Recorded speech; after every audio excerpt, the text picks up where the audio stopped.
Hello and welcome back. Now that you're here, we can start the discussion surrounding the man with quite possibly the most gruesome fate in the Jujutsu Kaisen universe, Kokichi Muta, or Mechamaru. A man born with a heavenly restriction far worse than what even Maki had to go through. His limbs were taken from him at birth, and he was in a constant state of pain and stress. But as with any binding vow, much less heavenly restriction, this pain was not for nothing. His restriction granted him extreme cursed energy capacity and output, and perhaps the longest range curse technique in the series. And during this discussion, I will make the case that Mechamaru certainly deserves the rank of special grade. It is well known that Mechamaru had vast and limitless potential that we only got to see a glimpse of during the series, and even less during the Sister Exchange event, where he was able to partially incapacitate Panda using only one puppet. And we get to see his fearsome technique on display again just before his death. He was able to nearly kill Mahito despite not having any particular ability to interact with the soul, which proves that by employing simple domain, he can bypass just about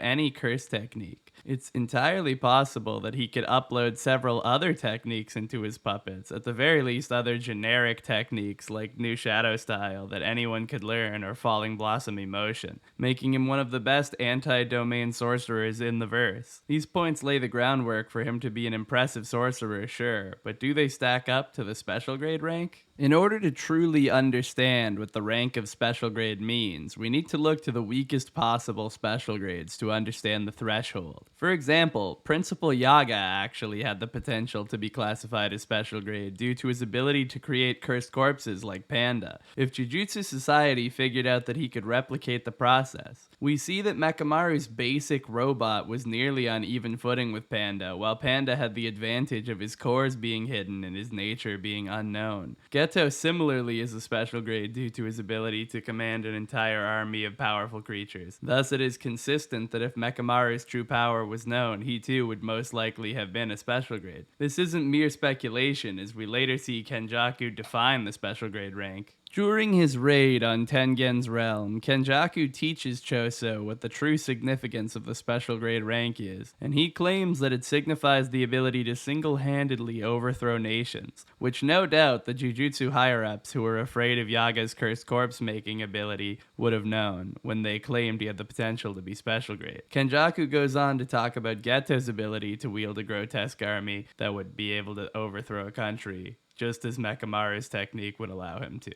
Now that we've established that Mechamaru has the potential to be special grade with enough puppets, we will now look to Mechamaru's final battle and assess if he has special grade combat ability to match. During their battle at the beginning of the Shibuya arc, Mechamaru and Mechamaru utilized his most powerful puppet to briefly overpower Mahito, to even the point that Kenjaku admits it was a close call. Mahito only survives their fight due to a trick that convinced Mechamaru that Mahito was already dead. Mechamaru still had about 9 years of cursed energy left to use on Mahito. Still, his battle was unfairly impacted both by the curtain and presence of Kenjaku. Even if Mechamaru went all out on Mahito, he most likely would have won, but then he'd be at the mercy of Suguru Geto's power. While witnessing this fight, Kenjaku says himself that Mechamaru is outputting special grade levels of power during the fight, and his ability to overcome Mahito in his own domain clearly puts his maximum power in that realm. This point, in conjunction with the army of puppets constituting special grade status, clearly illustrates my point that someone with boundless cursed energy and range large enough to encompass the entire country would certainly be considered special grade, at least with some time to create more puppets, which we see that Mechamaru is more than capable of doing independently.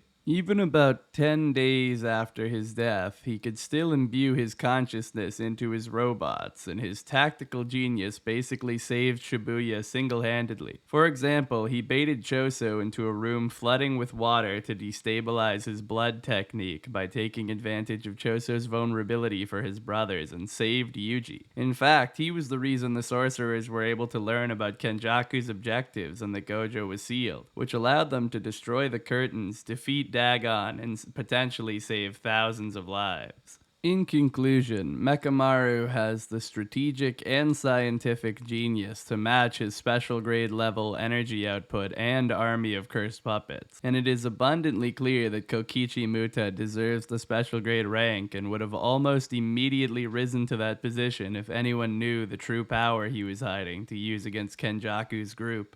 Thanks for watching. I hope you engage with the discussion in the comments and tell me what points you agree or disagree with, and maybe bring up some of your own counterpoints. But either way, I hope you all stay safe and take it easy.